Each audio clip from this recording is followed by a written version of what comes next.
বাংলাদেশের মানচিত্রে ছড়িয়ে থাকা ৬৪টি জেলার মধ্যে কিছু জেলা রয়েছে যেগুলো আয়তনের দিক থেকে তুলনামূলকভাবে অনেক ছোট, কিন্তু ছোট হলেও এসব জেলার রয়েছে বৈচিত্র্যময় ইতিহাস, ঐতিহ্য, অর্থনীতি ও গুরুত্বপূর্ণ অবদান। আজকের ভিডিওতে আমরা জানব বাংলাদেশের 10টি আয়তনে সবচেয়ে ছোট জেলা সম্পর্কে। আপনার জেলা এই লিস্টে আছে কিনা তা জানতে হলে পুরো ভিডিওটি দেখুন। 10 নম্বরে রয়েছে জয়পুরহাট জেলা। বাংলাদেশের সবথেকে ছোট 10টি জেলার লিস্টে 10 নম্বরে রয়েছে জয়পুরহাট জেলা। এই জেলাটির আয়তন মাত্র 1013 বর্গ কিলোমিটার এবং জনসংখ্যা প্রায় 10 লক্ষ। এটি মূলত একটি কৃষি নির্ভর জেলা। এখানে রয়েছে আদিবাসী জনগোষ্ঠীর বসবাস এবং সীমান্তবর্তী হওয়ায় এই জেলার কিছু অংশ ভারতের সঙ্গে সংযুক্ত। মজার বিষয় হচ্ছে, জয়পুরহাটে একসময় হাড়ি ভাণ্ডার খনন করে পাওয়া গিয়েছিল প্রাচীন যুগের কিছু ধাতব মুদ্রা। এছাড়া এখানকার টিলাগুলোর নিচে লুকিয়ে আছে অনেক ইতিহাস। এরপর 9 নম্বরে রয়েছে নড়াইল জেলা। নড়াইল জেলা হল ক্রিকেট তারকা মাশরাফি বিন মুর্তজার জেলা। এর আয়তন প্রায় 994 বর্গ কিলোমিটার এবং জনসংখ্যা প্রায় 8 লক্ষ। এই জেলা বাংলাদেশের সাংস্কৃতিক ও ক্রীড়া অঙ্গনে অনেক অবদান রেখেছে। শিল্পী এস.এম. সুলতানের জন্মস্থানও এই নড়াইল।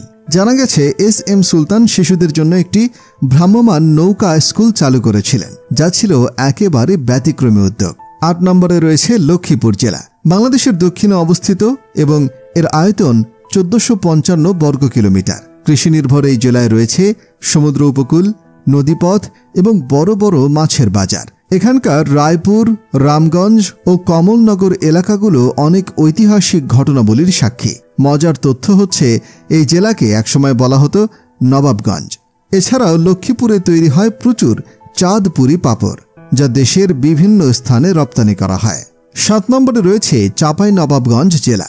বাংলাদেশের সবথেকে ছোট 10টি জেলার লিস্টে 7 নম্বরে রয়েছে চাঁপাইনবাবগঞ্জ জেলা। আগে রাজশাহীর অংশ ছিল, তবে বর্তমানে এটি আলাদা জেলা হিসেবে স্বীকৃতি পায়। আয়তন প্রায় 1702 বর্গ কিলোমিটার হলেও ছোট জেলার তালিকায় আসে, কারণ এর একটি বড় অংশ নদী ও সীমান্ত এলাকা। আমের জন্য এই জেলা বিখ্যাত, বিশেষ করে ক্ষীরসাপাত আম হিমসাগরের জন্য। জানেন কি, এখানকার এক একটি আম গাছে বছরে প্রায় 1000 কেজি আম পাওয়া যায়। এছাড়াও এখানে রয়েছে দেশের একমাত্র আম গবেষণা কেন্দ্র। এরপর 6 নম্বরে রয়েছে শরীয়তপুর জেলা। এই জেলাটি আয়তনে ছোট 1181 বর্গ কিলোমিটার হলেও এর ভূমিকা উল্লেখযোগ্য। জনসংখ্যা প্রায় 11 লক্ষ। পদ্মা ও মেঘনার প্রবাহে গঠিত এই জেলার নানা নদী ভাঙন ও চরাঞ্চল নিয়ে গঠিত। এখানকার ভেদরগঞ্জ উপজেলা এবং নড়িয়া এলাকায় রয়েছে নানা ঐতিহাসিক নিদর্শন এবং লোকজ সংস্কৃতির প্রভাব। এখানকার পান্তা ইলিশ উৎসবও বেশ জনপ্রিয়। অবশ্যই কমেন্ট করে জানাবেন আপনি কোন জেলা থেকে এই ভিডিওটি দেখছেন। 5 নম্বরে রয়েছে মাদারীপুর জেলা, যার আয়তন 1145 বর্গ কিলোমিটার। জনসংখ্যা প্রায় 13 লক্ষ। এই জেলার শিবচর উপজেলা বর্তমানে খুবই আলোচিত, কারণ পদ্মা সেতুর সাথে সরাসরি সংযুক্ত এলাকাগুলোর মধ্যে এটি অন্যতম। মাদারীপুর একসময় ফরিদপুর জেলার অংশ ছিল। মজার বিষয় হলো, এই জেলার নামকরণ করা হয়েছিল এক সুফি দরবেশ শাহ মাদার এর নাম অনুসারে। এখানকার চৌরাস্তা অঞ্চলের ঐতিহ্যবাহী চিতই পিঠা খুবই জনপ্রিয়। 4 নম্বরে রয়েছে মুন্সিগঞ্জ জেলা। বাংলাদেশের সবথেকে ছোট 10টি জেলার লিস্টে 4 নম্বরে রয়েছে মুন্সিগঞ্জ জেলা। বাংলাদেশের একটি ঐতিহ্যবাহী জেলা, যার আয়তন 994 বর্গ কিলোমিটার এবং জনসংখ্যা প্রায় 18 লক্ষ। পদ্মা সেতুর দক্ষিণ দিকটি মুন্সিগঞ্জ জেলার লৌহজং থানায় পড়েছে। মুন্সিগঞ্জকে একসময় বিক্রমপুর নামেও ডাকা হতো, যা ছিল শিক্ষা, সংস্কৃতি এবং জ্ঞান চর্চার অন্যতম কেন্দ্র। জানা গিয়েছে এখানেই প্রথম বাংলা ভাষায় ছাপাখানা চালু হয়েছিল। আপনি জানলে অবাক হবেন যে আমাদের ছোট্টবেলার কবি কাজী নজরুল ইসলামের শ্বশুর বাড়িও এই জেলাতেই অবস্থিত।